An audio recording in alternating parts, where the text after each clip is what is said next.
Hi, everyone, and welcome back to that UFO podcast. My name is Andy, and I am delighted after 18 months roughly of work, I can announce that my debut book is being released this September. It's titled Atlas of Unidentified Flying Objects and Unidentified Anomalous Phenomena, and it's part of the Unexpected Atlas series. Now, what I'd like to do, just for a few minutes of your time, folks, is let you know how you can get a copy of the book, a little bit about the book, and then for those who want to hang on for the story, I'm going to share the story of how this came about. Because it wasn't just a case of I wanted to write a book, because I certainly didn't. And it's been a lot of hard work along the way. So, yeah, first off, the book, like I say, titled Atlas of Unidentified Flying Objects, it's due for release around mid-September, depending where you are in the world. So around the 14th to the 18th of September, depending on your location. It is available now for pre-order. If you're going to think, I don't want to listen to the rest of this podcast, I'm happy to not order the book, or I'll order it anyway. You can check the description for the link. It's got a genius link, and that takes you to your region's Amazon, Barnes & Noble, Waterstones, and it's got some other retailers on there as well. But if you just search my name and Atlas of Unidentified Flying Objects or Atlas of UFOs, it should come up. But the best way to pre-order is use that link. Good news, if you pre-order on Amazon, it won't take the money until the book gets dispatched around mid-September. So, yeah, it would really help me out. If you were going to do it and plan on doing it, jump on Amazon, click pre-order. It gets the book up the kind of book charts and the algorithms and whatnot, and gets the book more advertised as well to the general public.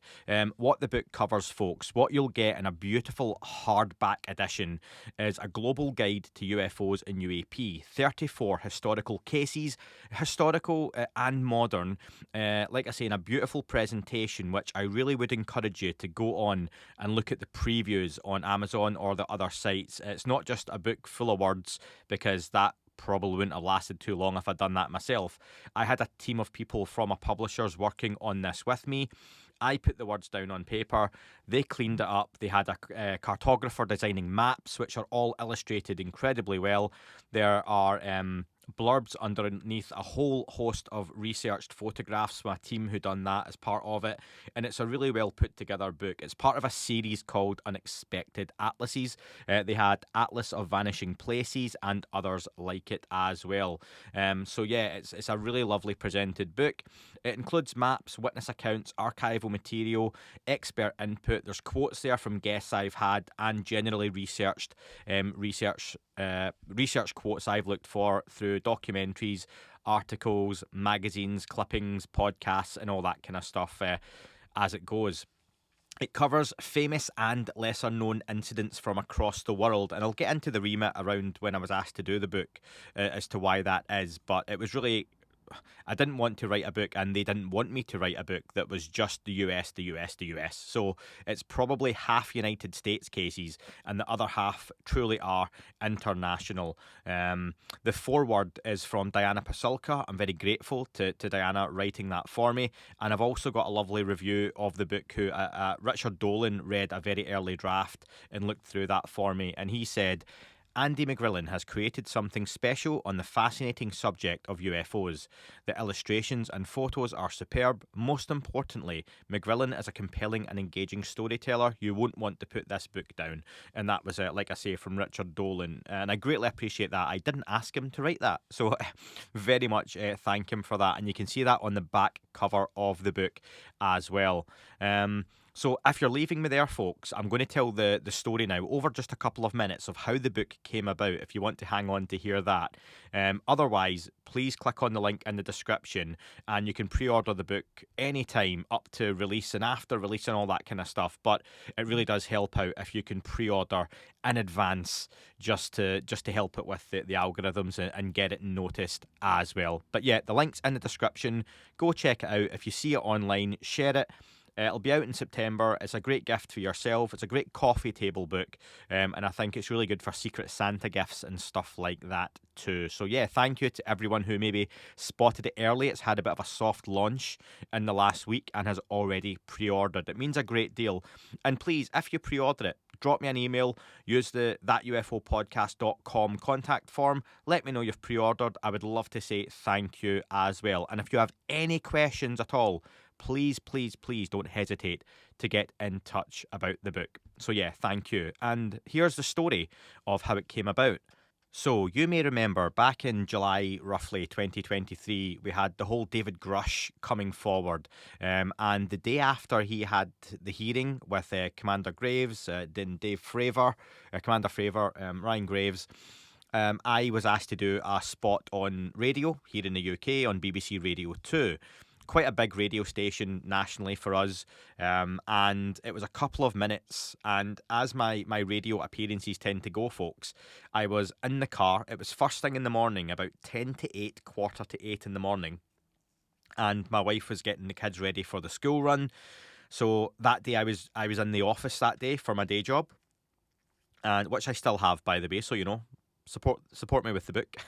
And I was sitting in the car, and I'd done a couple of minutes on the radio talking about David Grush, and they wanted to know, this guy in the United States has come forward and made these incredible claims. What's it all about, Andy? You've got a podcast, you're into UFOs and aliens. After a few minutes of coming off air, I got a text message from someone else at the BBC asking if I would do a longer form show later that day. I said to them I could do that on my lunch and work. That was fine. And they mentioned it would be a call-in show. And I'm like, oh yeah, that's totally cool with me. I was going to be on with a couple of other podcast hosts. One was like an astrophysicist, and I never recall the third person. And it's with a host called Nicky Campbell here in the UK. Back in the day when I was a kid, he hosted Wheel of Fortune in the UK, so that's how I kind of knew him. But he does more kind of... not higher brow, but more serious political type talks and shows now, news roundups in the UK, kind of moving on in his career. And they sent me a link through, and the link said Telesoft. And I thought, Telesoft? I thought it was radio. So I texted them back, and by this time I was in my office where I work. And it's a big call centre, so I don't have like my own room or anything like that by any means. And they said, oh no, it's also simulcast on BBC Two on TV. Is that okay for you? And I was like, yeah. So I literally scrambled together, and this is all relevant, folks. This is how the book came about. I scrambled together a load of boxes, put my iPhone on top of the boxes, leaning against another box, and was on camera for an hour and done this BBC Two appearance. It went really well. And it was loads of callers calling in about UFO sightings, experiences. I remember the astrophysicist was quite sceptical, a little bit Mick Westish, and I don't mean that disparagingly, but not really into the topic. It's all nonsense. People who see these things, I think they mentioned, were always in, Bible Belt United States, and, it's always the same types of folks in the same places who see them. But to completely destroy their own argument, the 5 callers who called up were all from the UK, and their sightings had been around the world. One was in Alaska, I'm sure. One was in Africa. Another one was in like Denmark, and the other 2 were in the UK. And they'd happened in years gone by. Not one of them had ever reported their sighting. So it was wonderful to hear that and be able to kind of throw that back in the kind of skeptic's face. It went really well. I was quite happy with how I came across, and I always hope to represent the subject in a good way. Moving on from that, around a week later, I received a message online from a publisher just asking if I'd like to have a chat about a potential opportunity.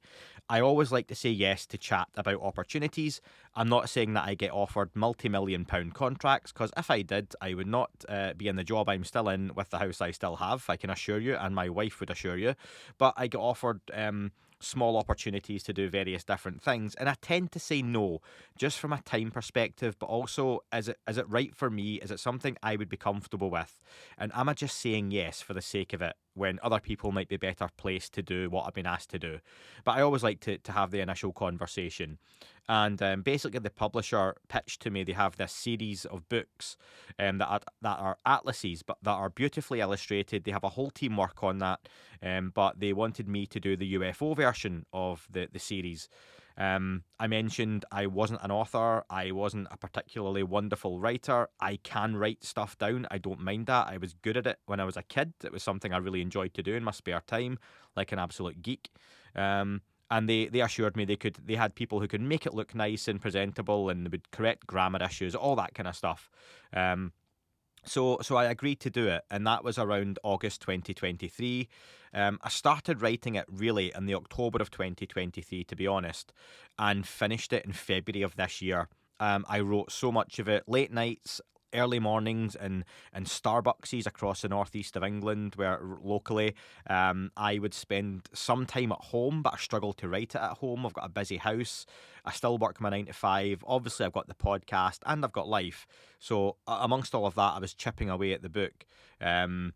I then spent a lot of time after work during the Euros. If anyone follows soccer or football, the European Championships were on last summer. I would stay and work late and put football on in the background on one TV in the office, and I would chip away watching documentaries or checking out articles or whatnot on my laptop, on my MacBook, on another TV in the office as well, and just chipped away at it, folks. And it came to that. Honestly, I'm not going to do the whole woe is me, because it's a real pleasure that I get to do this. And these opportunities come about because folks like you listening to this right now have supported me and listened to the podcast, and grown it into what it is. There was the odd time where I really wanted to stop because I felt it was almost a bit much. But I think when you're just in the thick of it and you get a little bit of, you're having a rough week and you're tired and all that kind of stuff. But I got out of the slump, and I'm sure, like any real writer would do, not like myself, plenty of established, esteemed authors in the world who have these moments. And I cracked on and I got it finished around February of this year. I'd like to thank Graham Rendell, author and historian and friend of mine, for going through a lot of early drafts of the work just to help me fact check things, because you'll appreciate, folks, in the UFO world, I would tend to watch, very basically, a couple of documentaries around a particular case, check out some articles, any existing source material, and then I would put my work, the case together from that. Those could stretch from an afternoon's work to days and days and days, depending on how big the case was, how much there was to go on. But sometimes you would come across, 3 documentaries of which they said the same case, but would give 3 different details in different ways. I'll give you one example. There's a case, I won't go into too much detail on the case, which is from Japan, and a couple of school children see an object, but in the description, in 2 different reportings of the case, one they hide in a vineyard and one they hide in a graveyard. But it turns out the translation in Japanese for vineyard and graveyard can be quite similar, so it's hard to disseminate where they actually ran to. So I've tried to clear things like that up. And what I hope the book does is it gives people a snapshot of these cases to go and read. I've got, for example, Roswell is in there.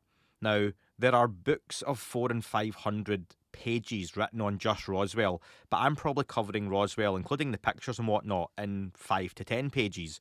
So it's not too deep and it's not too rich. I'm not that type of writer, but I hope it gives people an up-to-date view, and from my point of view, of what was important in these cases, and why there was something to them.